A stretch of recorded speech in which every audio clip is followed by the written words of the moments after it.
has thoughts as to who God is and whether they believe he is real or not. These ideals about God can come from sources such as reading the Bible and other books, or from listening to others. Sometimes these ideals about who and what God is just come from one's imagination as they try to make sense of the world around them. While everyone will have some ideals, the truth is that it is hard, if not impossible, to comprehend the God of heaven. And like David mentioned last night, I believe it was, God made man in his own image. We're not so sure that he made us to look like him, but he made us with the ability to think and reason and make decisions. And so we know that because of the instruction book he give us and the ability to learn these lessons and these writings and these individuals that are in the Bible that teaches us the different ways as Christians that we need to live. One easy way to see that God is so much more than collective consciousness of believers is to consider the wisdom of God. Isaiah chapter 55 verses 8 and 9 says, "For my thoughts are not your thoughts, neither are your ways my ways, saith the Lord. For as the heavens are higher than the earth, so are my ways higher than your ways, and my thoughts higher than your thoughts." And God is far above humanity in thought and deed. So it's hard, as humans, it's hard to comprehend all this. As it explained in Isaiah, that just as heavens are above the earth, the wisdom of God is above that of man. So we try to reason things and think about how things should be as humans, but God has a bigger plan. He started this plan roughly 4,000 to 5,000 years ago. True, David? And so he started this plan then, and he's making it all come together. As we talked the other night about prayer and praying for this and that and how things come together that we pray for. So that gives you an idea how God's plan works together. Even if all men pooled their wisdom and piled it up, God's wisdom would still be higher. Paul drives this concept home in 1 Corinthians 1:25. "The foolishness of God is wiser than men, and the weakness of God is stronger than men."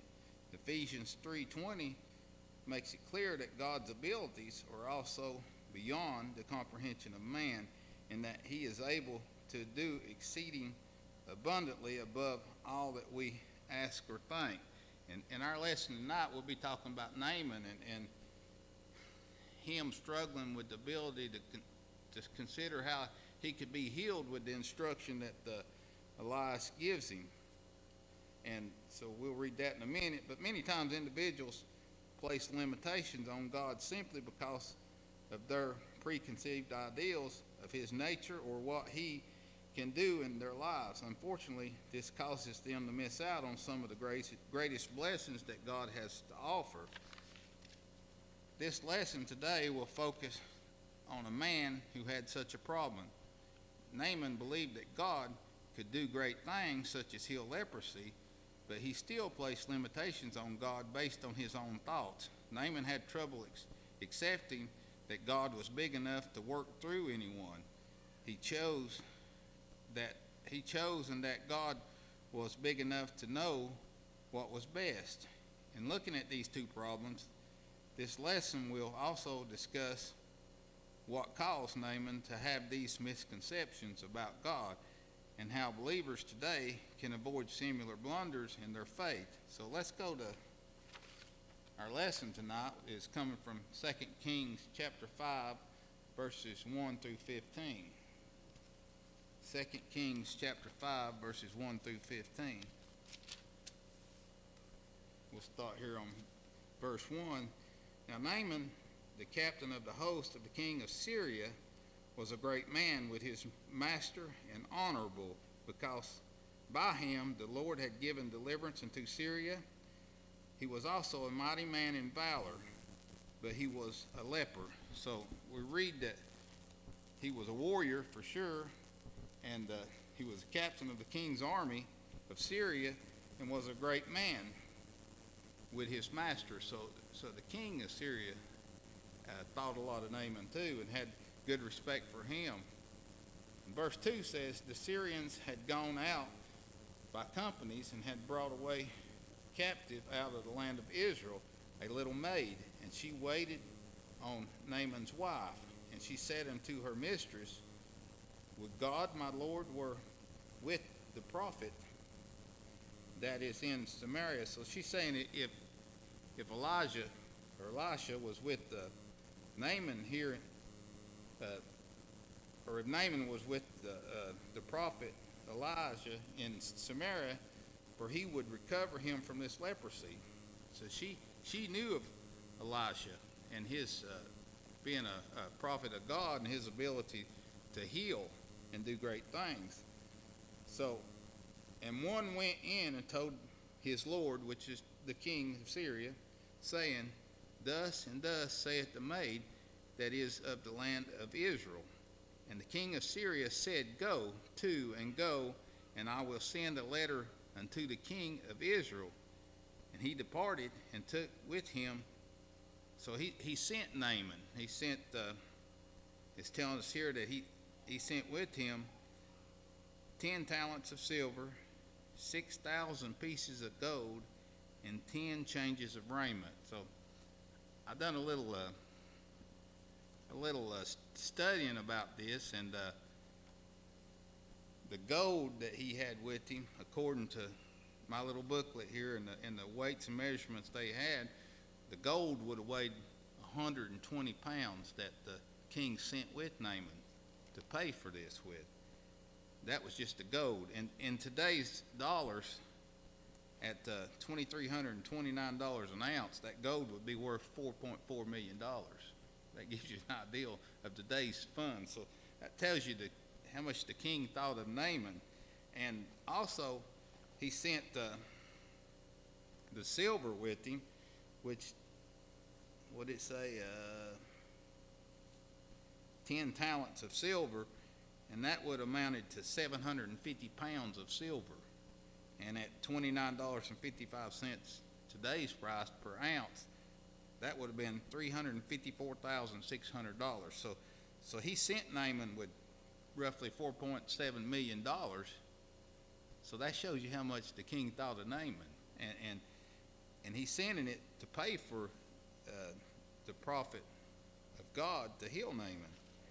And he brought the letter to the king of Israel. We're in verse 6 now.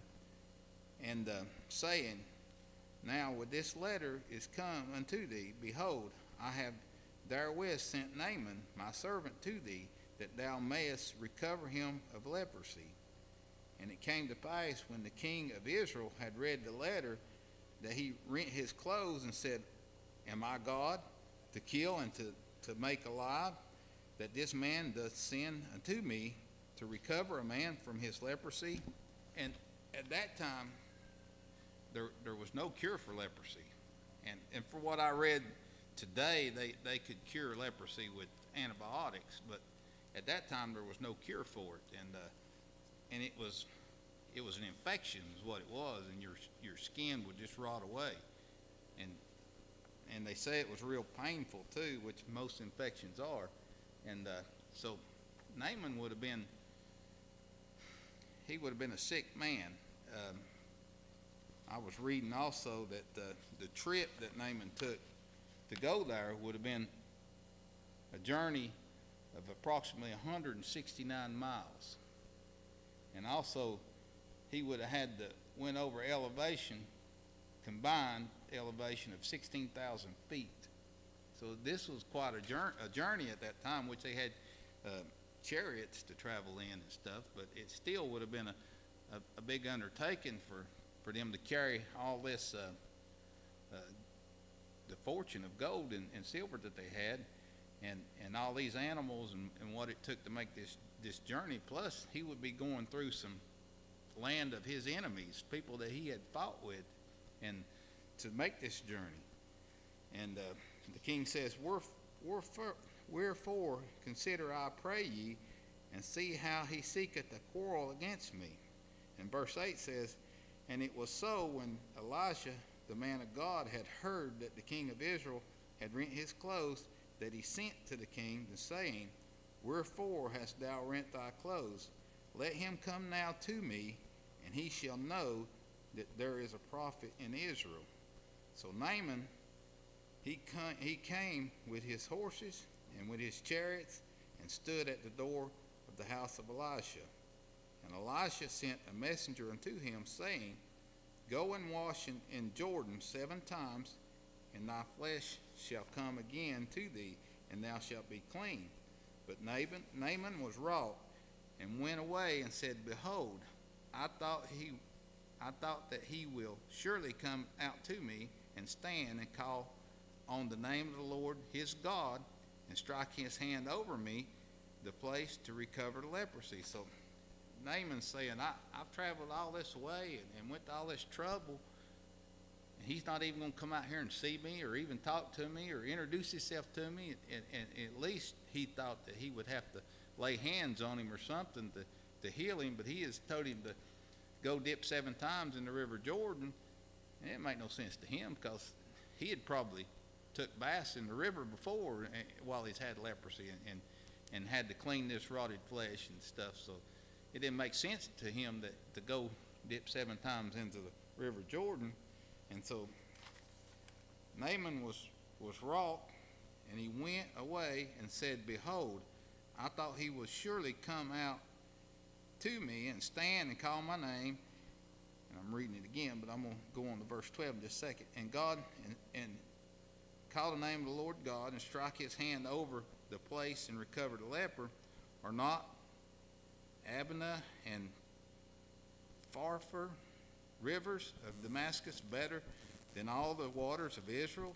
May I not wash in them, and be clean? So he turned and went away in a rage. So he's mad, and he's feeling his hurt, and he's traveled all this way, and he thinks it's just been a waste of time, because he's told him some foolishness about dipping in the river Jordan. And we'll read in verse 13, and his servants came near and spake unto him, and said, my father, if the prophet had bid thee to do some great thing, wouldest thou not have done it? How much rather than when he saith to do thee, wash and be clean?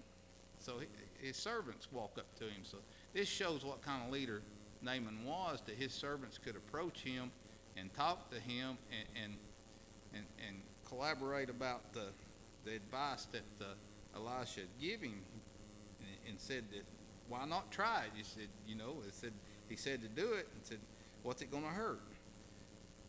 Then went he down and dipped himself 7 times in Jordan, according to the saying of the man of God, and his flesh came again, like unto the flesh of a little child, and he was clean. So he went ahead and done what Elisha told him to, and dipped 7 times. And when he came up the last time, his skin was brand new, just like baby's skin, and he was cleaned.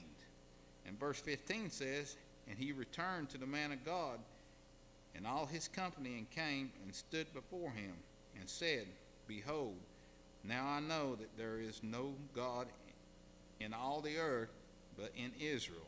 Now therefore I pray thee, take a blessing of thy servant. But he said, as the Lord liveth, before whom I stand, I will receive none. And he urged him to take it, but he refused. So he's brought this fortune with him to give to the man of God, but Elisha didn't take it. And if you read on, you'd see that later on, one of the servants come back of Elisha and took the money, or the fortune, and that's another story. But anyways, Naaman did as he was told, and he was cleansed of the leprosy. So the misconceptions concerning through whom God can work, in reading the text, Kings 2 Kings 5, 1 through 15, one notes that Naaman valued the input and thoughts of his servants. In verses 2 and 4, he was willing to listen to the little maid, and in verses 13 and 14, he was willing to stop even when enraged and listen to the logic of his servants. This is a sign of a good master, but was probably the exception and not the rule of how most men of such high rank interacted with their servants. Because of this, Naaman likely saw himself as a very open-minded individual without any prejudice about social classes. However, when it came down to strangers, and especially foreigners, Naaman was not as open-minded. When Naaman traveled to Samaria, he demanded an audience with the king of Israel. When sent to Elijah's house, he expected the prophet himself to come out and amaze him with great wonders, such as waving his hand over the place and calling on God. When Elisha sent out a messenger to deliver the remedy, Naaman became enraged and left. His actions disclosed the inner belief that God was only able to deliver the remedy to his illness through some great person, such as a king or a prophet. Naaman also almost missed the healing gift of God because his preconceived notions about through which individuals God works or could work through in his life. So it tells us our thinking and the way things should be done is not always the way, or most of the time not the way that God will do it. And so that's the difference of men thinking and the way God thinks. It says there is an obvious illusion between Naaman's solution and the condition of the world today. While leprosy today is known to be a simple bacterial infection that is easily treatable with antibiotics, in Naaman's time it was not treatable. To be diagnosed with leprosy was for one to be given a death sentence, but a long, slow, painful execution. Similarly today, the world finds itself infected with sin that slowly and painfully destroys lives, families, and even nations. While there is no hope of a human cure for sin, God graciously offers cure through Jesus. Let's read Romans chapter 6, verse 23.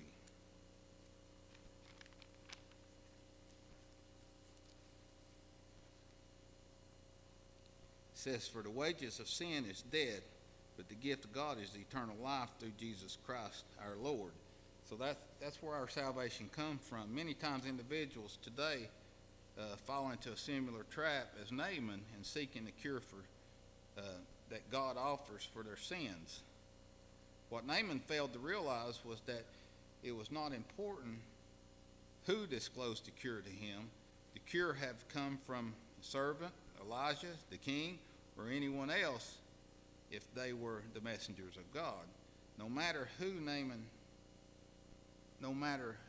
told Naaman about the cure, they would not told him the same message, because all of the wisdom and power for the cure came from God and not from the messenger. Some individuals come to knowledge of their sinful state, believe that it is important who teaches them about the cure for their sins. They seem to believe that they need to hear the truth from a preacher, a priest, an elder, a pastor, or reverend. They act as if having such a title before a messenger's name makes their salvation more legitimate. However, the message will only remove sin if the message of the gospel of Jesus Christ. Paul dealt with this issue in the church of Corinth. Paul addressed the fact that the congregation had divided based on which man taught them the gospel. In 1 Corinthians chapter 1, verses 12, guided by the Spirit, Paul laid out an argument against such beliefs that spans the first 4 chapters of the book. In the middle of these arguments, Paul said, "Who then is Paul? Who is Apollos? But ministers by whom ye believe, even as the Lord gave to every man. I have planted, Apollos watered, but God gave the increase."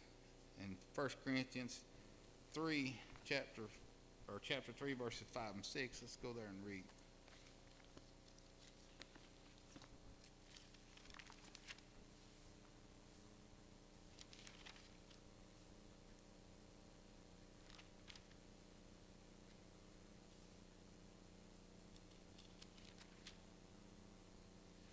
Who then is Paul and who is Apollos?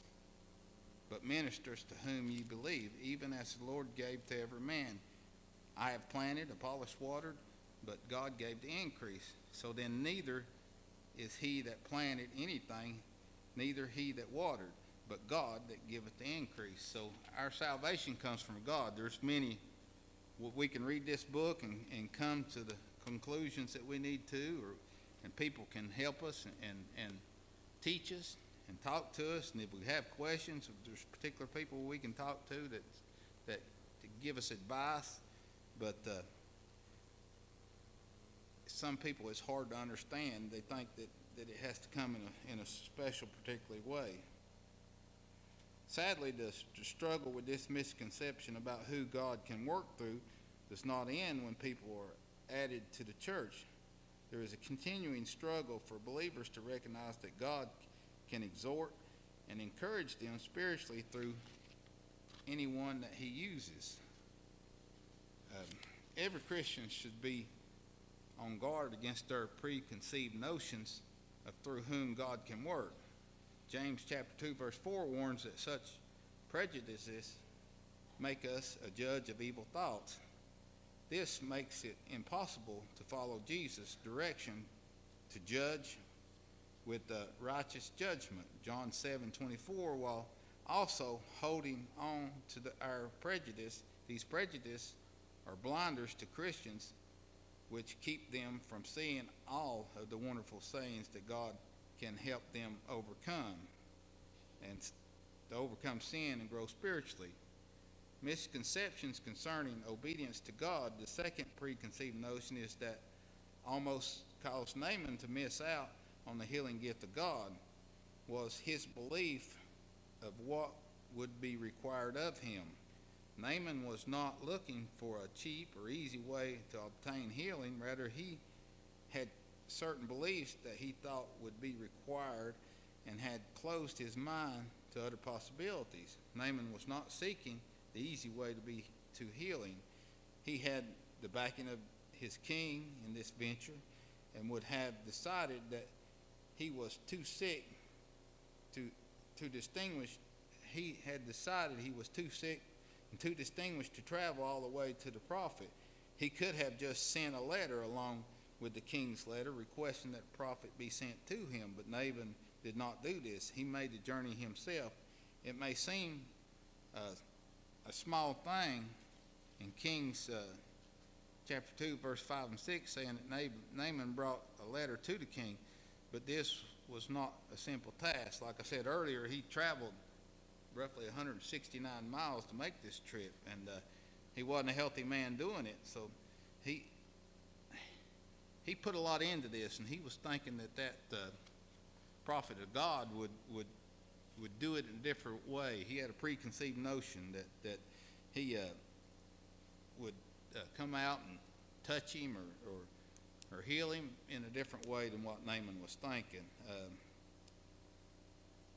We said that he took 10 changes of clothes. That would have been a lot there to carry with you, along with that. So let's see.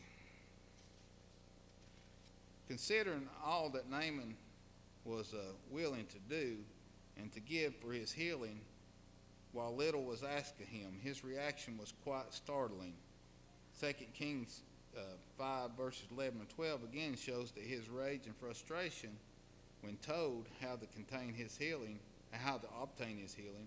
as mentioned earlier, part of his anger was due to the individual telling him, but part was also due to what was expected of him. Naaman seemed to have determined already what would have been required of him. He had made the journey and brought great fortune to purchase his healing. Therefore, Naaman felt that nothing more should have been asked of him.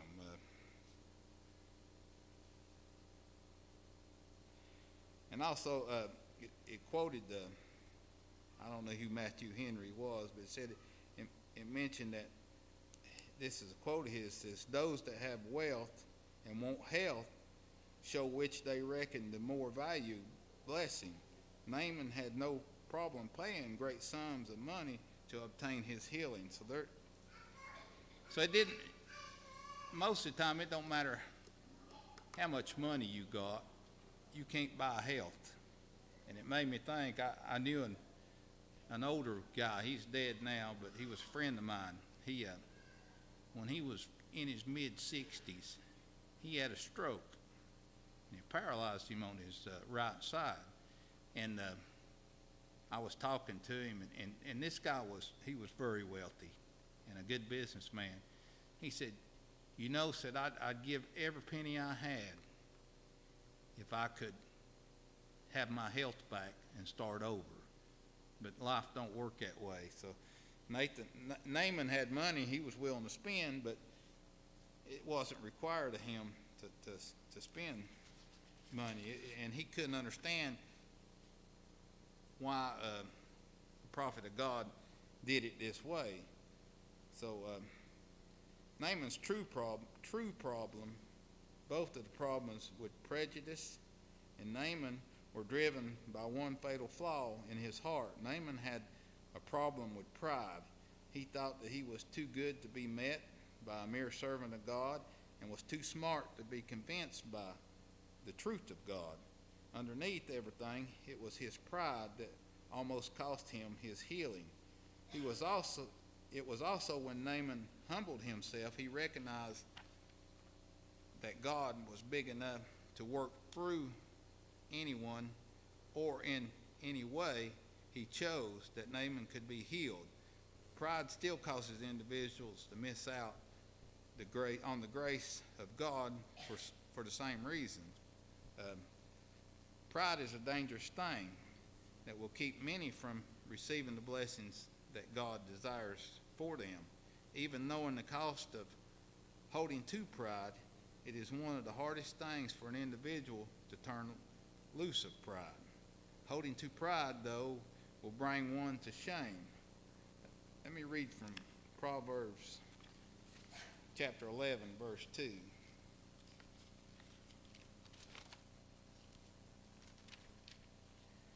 It says, "When pride cometh, then comes shame, but with the lowly is wisdom." So most of the time, the lowly person has more wisdom because they're humble and they're not prideful, and that's to their advantage. Proverbs 13, verse 10 says, "Only by pride cometh contention, but with the well-advised is wisdom."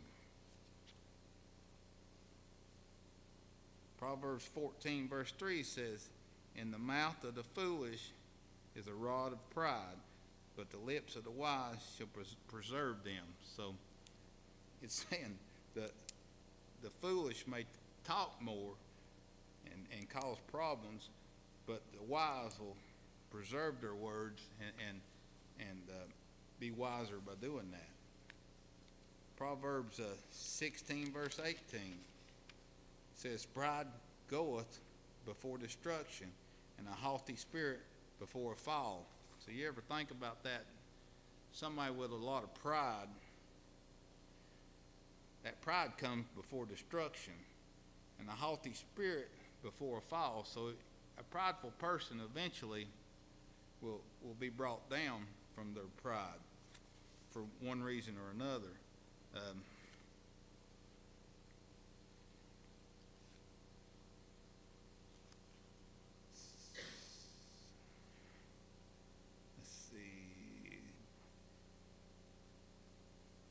So pride it'll keep you from a peaceful and friendly life. It'll turn one into a fool, and it'll destroy one's life and cause one to become abomination to the sight of God. Everyone seeks to live a godly life,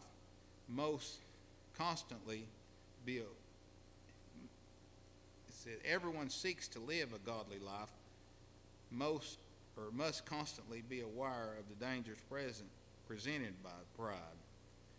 Be working to suppress pride and be encouraging humility. It is only through such diligence that one can be exalted by God. Let's go to James chapter 4, verse 7 through 10.